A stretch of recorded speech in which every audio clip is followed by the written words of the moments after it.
Assalamualaikum warahmatullahi wabarakatuh. Selamat siang, salam sejahtera bagi kita semua. Perkenalkan, saya Erdin Tahir, SHMH, dosen pada program studi S1 Ilmu Hukum, Fakultas Hukum Universitas Singapura Bangsa Karawang, dengan konsentrasi Hukum Administrasi Negara. Pada kesempatan ini, saya akan menjelaskan mengenai mata kuliah Hukum Administrasi Negara yang saya ampu di Prodi S1 Ilmu Hukum. Mata kuliah Hukum Administrasi Negara merupakan mata kuliah wajib yang mempelajari terkait dengan konsep, asas, teori, serta prinsip-prinsip penyelenggaraan administrasi pemerintahan dalam negara hukum. Mata kuliah Hukum Administrasi Negara berbobot 3 SKS dan diajarkan pada semester 2. Melalui mata kuliah Hukum Administrasi Negara, mahasiswa diharapkan mampu, yang pertama, memahami konsep dasar hukum administrasi negara. Yang kedua, memahami penyelenggaraan pemerintahan berdasarkan asas legalitas dan asas-asas umum pemerintahan yang baik.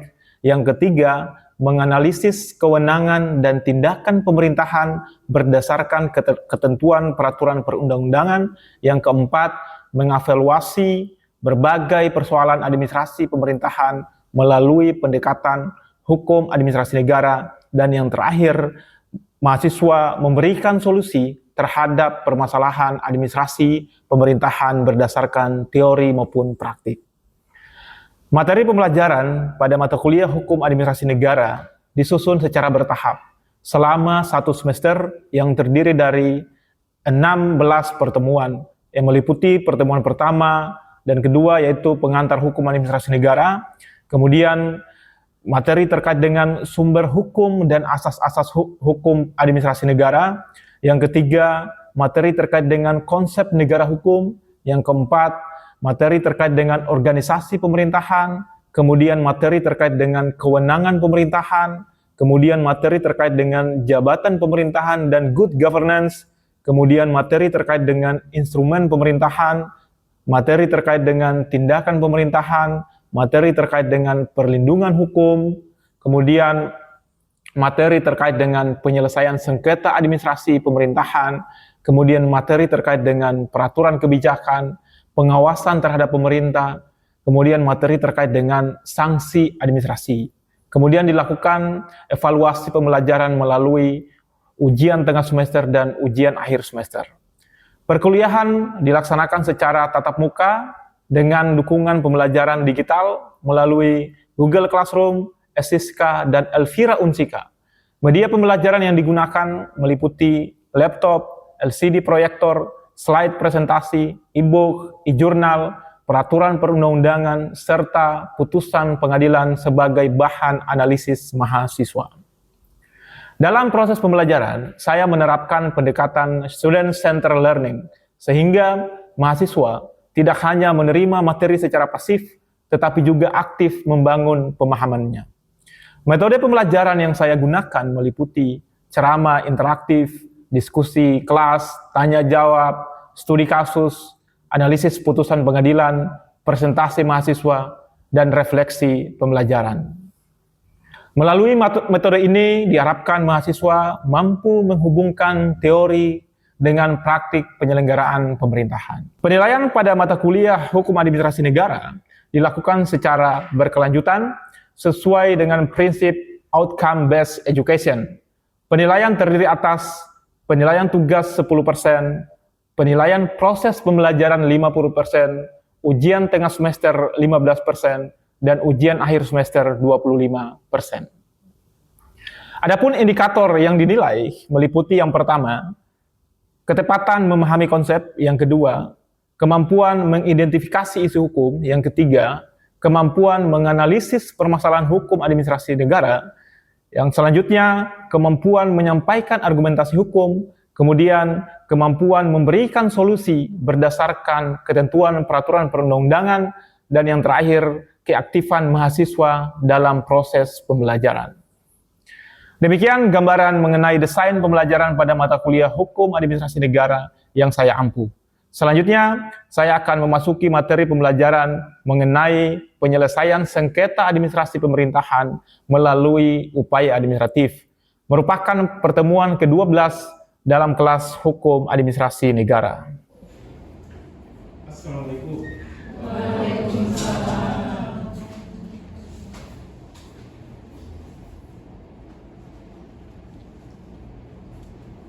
Bismillahirrahmanirrahim. Assalamualaikum warahmatullahi wabarakatuh. Selamat siang, salam sejahtera buat kita semua ya. Kembali lagi di pertemuan kita ini yang ke-12 untuk membahas materi terkait dengan penyelesaian sengketa administrasi pemerintahan. Nah, sebelumnya di pertemuan sebelumnya kita sudah menjelaskan terkait dengan instrumen pemerintahan dan menjelaskan terkait dengan tindakan pemerintahan. Nah, sekarang kita akan mengkaji bagaimana instrumen ataupun tindakan pemerintahan itu manakala bertentangan dengan peraturan perundang-undangan, manakala itu bertentangan dengan asas-asas umum pemerintahan yang baik, manakala itu berakibat hukum terhadap masyarakat. Maka apa yang harus dilakukan oleh pembelajar hukum, apa yang harus dilakukan oleh si ahli hukum, atau apa yang harus diselesaikan oleh mahasiswa, bagaimana caranya. Nah, caranya ini kemudian akan kita bahas di sesi pertemuan kali ini terkait dengan penyelesaian sengketa administrasi pemerintahan. Nah, tujuan pembelajaran yang pertama, mahasiswa memahami konsep upaya administratif. Jadi dengan kalian mengikuti ini, materi ini, maka kalian akan memahami bagaimana konsep upaya administratif. Itu yang pertama. Yang kedua adalah mengidentifikasi jenis sengketa administratif. Artinya apa? Tidak semua sengketa itu dinamakan sengketa administratif. Ada sengketa di pidana, pasti pidana yang selesaikan. Ada yang perdata, pasti di wilayah hukum perdata. Nah, jadi sengketa yang di administratif inilah yang kemudian menjadi konsep kita untuk kita diskusikan. Yang ketiga adalah membedakan keberatan dan banding administratif. Bagaimana itu keberatan, bagaimana itu banding administratif. Nanti mahasiswa bisa memahami manakala sudah mengikuti materi ini. Kemudian yang keempat ya, menentukan prosedur penyelesaian sengketa. Bagaimana tata cara atau prosedur penyelesaian sengketa itu. Dan yang selanjutnya adalah mahasiswa mampu menganalisis akibat hukum upaya administratif. Apa yang menjadi akibat hukum daripada upaya administratif. Dan yang terakhir, menerapkan penyelesaian sengketa pada kasus konkret. Artinya apa, saya berharap kepada teman-teman mahasiswa dengan mengetahui upaya administratif ini, kalian bisa menyelesaikan masalah secara konkret. Ketika ketemu masalah di masyarakat kaitannya dengan sengketa administratif, maka teman-teman mahasiswa bisa memahami dan bisa menyelesaikan secara konseptual maupun secara praktikal. Oke, lanjut ya. Bicara masalah sengketa atau administratif, bicara masalah perkara, ya, maka dikenal ada dua. Ada yang namanya litigasi, ada yang namanya pralitigasi. Ya, ada yang namanya litigasi dan ada yang namanya pralitigasi. Nah, menurut teman-teman mahasiswa, apa yang pemahamannya terkait dengan pralitigasi?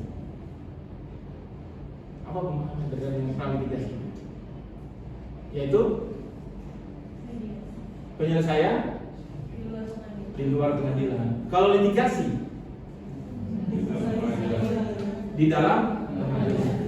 Nah, berarti kalau penyelesaian di luar pengadilan atau pralitigasi, contohnya seperti apa? Mediasi, terus konsiliasi, terus negosiasi, arbitrase. Kalau di dalam pengadilan berarti penggunaan sarana atau instrumen pengadilan itu sendiri. Nah, ini yang harus dibedakan. Nah, kalau dalam sengketa administratif, ya, pralitigasinya itu disebut dengan upaya administratif. Ya, ada namanya upaya administratif.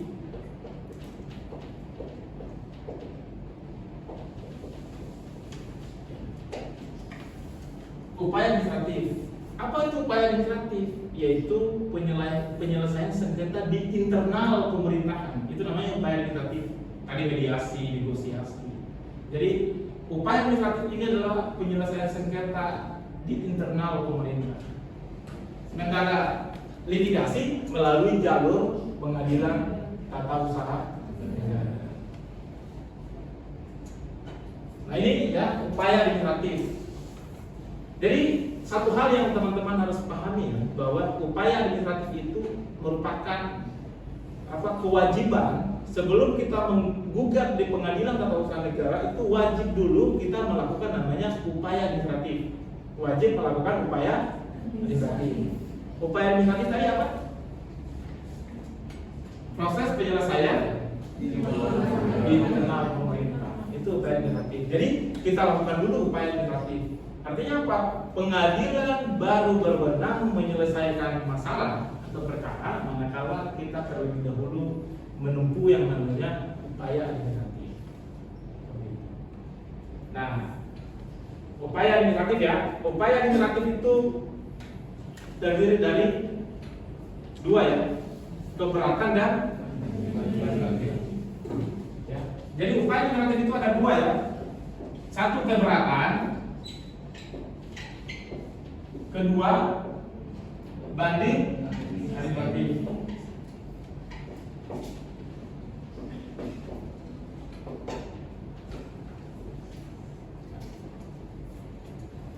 Bisa baca keberatan apa? Keberatan merupakan badan dan atau pejabat pemerintahan berwenang menyelesaikan keberatan atas keputusan dan atau tindakan yang ditetapkan dan atau yang dilakukan yang diajukan oleh warga masyarakat. Oke, kalau banding administratif? Banding administrasi adalah yang dimaksud dengan banding adalah banding administrasi yang dilakukan pada atasan-atasan pejabat yang menetapkan keputusan konstitutif. Jadi keberatan itu berarti diajukan di mana keberatan? Pejabat yang berwenang atau pejabat yang mengeluarkan. Nah, saya tanya sekarang, ya. Ada keputusan yang dikeluarkan oleh bupati, dikeluarkan atau dikeluarkan oleh kepala dinas. Ada keputusan terkait dengan izin lingkungan. Ini izin lingkungan ya contohnya ya. Dikeluarkan oleh kepala dinas perizinan. Ternyata izin lingkungan itu oleh masyarakat itu, menurut masyarakat itu bertentangan dengan undang-undang atau akan mengakibatkan kerusakan lingkungan. Oke?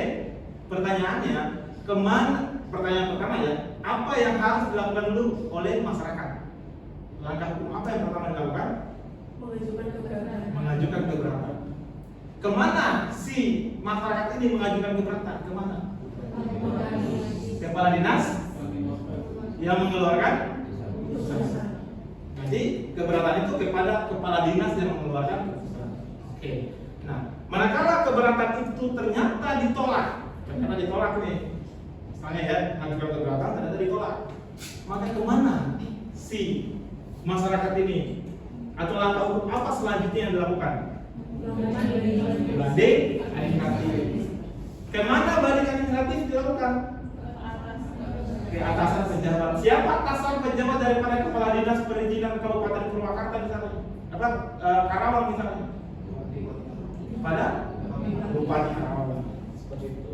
Ya. Berarti kalian sudah memahami secara ini ya, secara konseptual seperti itu. Nah, jadi yang harus kalian pahami bahwa di kepala teman-teman mahasiswa, manakala ada satu kebijakan kaitannya dengan keputusan pemerintahan yang bertentangan dengan peraturan perundang-undangan, maka langkah hukum yang pertama kita tempuh adalah mengajukan upaya administratif, yaitu keberatan. Setelahnya adalah banding administratif. Ya. Nah, bagaimana prosedurnya? Ini prosedurnya ya, keberatan. Prosedurnya adalah yang pertama, kita mengajukan keberatan adalah keberatan ini kita ajukan kepada pejabat ya, pejabat yang mengeluarkan kan ya.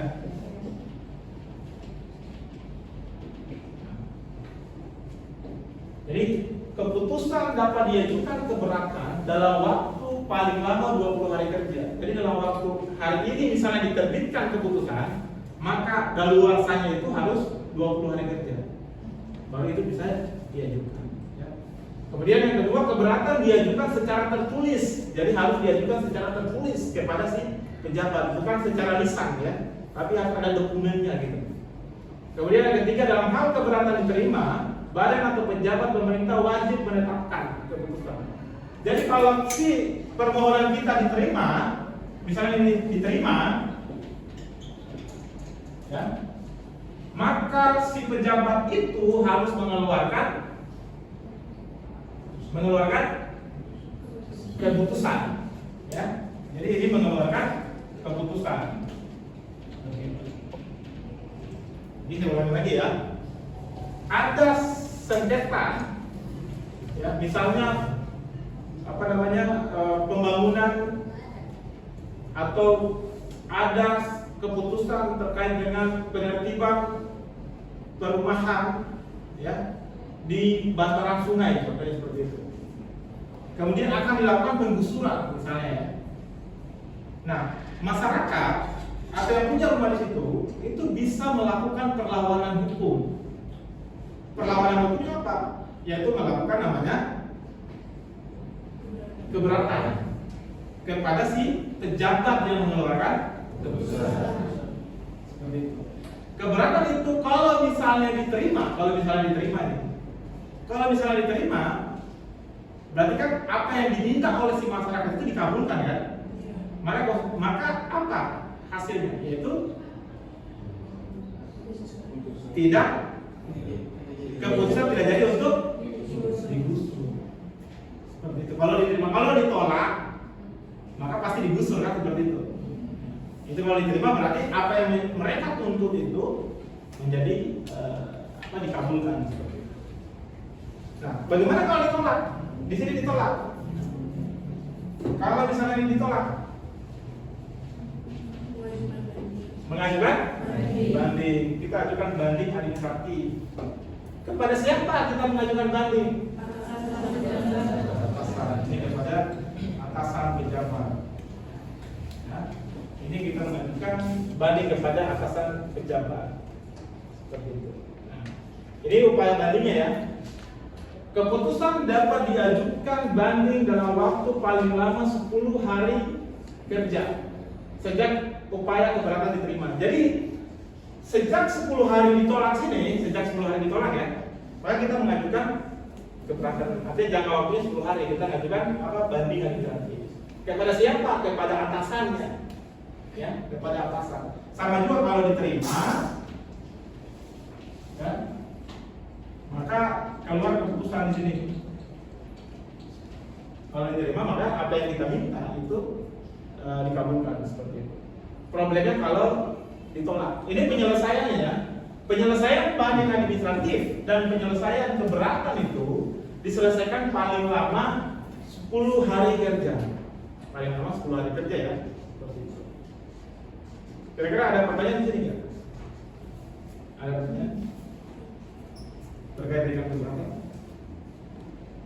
dan banding? Saya ditanyakan? Iya. Kalau misalkan banding administratif, Siapa namanya? Siapa perkenalan? perkenalkan nama saya Aprilia.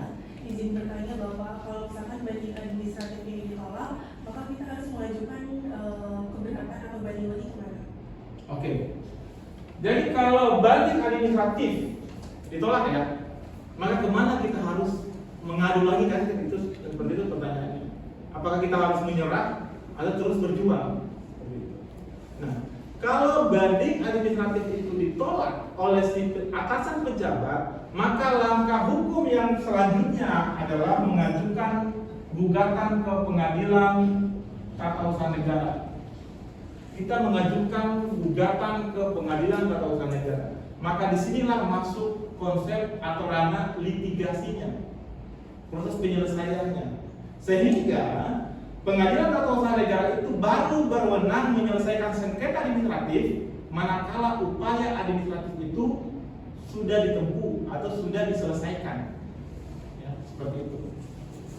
Jadi kalau ininya ditolak, bandingnya ditolak, maka kita langkah hukum yang selanjutnya adalah mengajukan namanya gugatan di pengadilan tata usaha legal seperti itu. Ya, jadi saya ulangi lagi ya, bahwa pengadilan baru berwenang menyelesaikan persoalan ya sengketa manakala kita sudah mengajukan namanya upaya integratif. Oke, saya ingin tanya kepada teman-teman mahasiswa ya. Sebelum kita mengajukan, atau bisa nggak kalau misalnya saya ingin mengajukan gugatan di pengadilan tata usaha negara, langsung mengajukan begitu saja, bisa nggak? Bisa. Harus saya ngapain dulu? Kepada pejabat ya. Upaya integratif ada berapa? Dua. Satunya apa? Keberatan. Yang kedua? Keberatan itu kita ajukan kepada siapa? Kepada pejabat yang berwenang. Kalau banding administratif? Kalau keberatan ditolak, banding administratif ditolak, maka langkah hukum selanjutnya kita gunakan adalah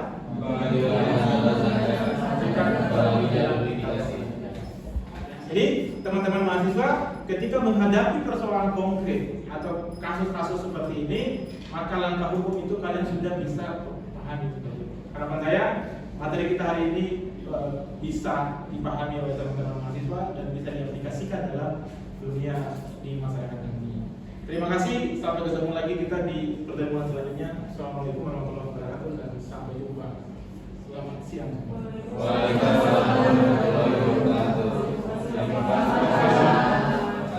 Demikian video pembelajaran pada mata kuliah Hukum Administrasi Negara pada Prodi S1 Ilmu Hukum. Video ini digunakan sebagai salah satu syarat penyusunan dokumen pernyataan diri dosen dalam unjuk kerja Tridharma Perguruan Tinggi. Sertifikasi dosen gelombang 1 tahun 2026. Demikian dan terima kasih. Wassalamualaikum warahmatullahi wabarakatuh.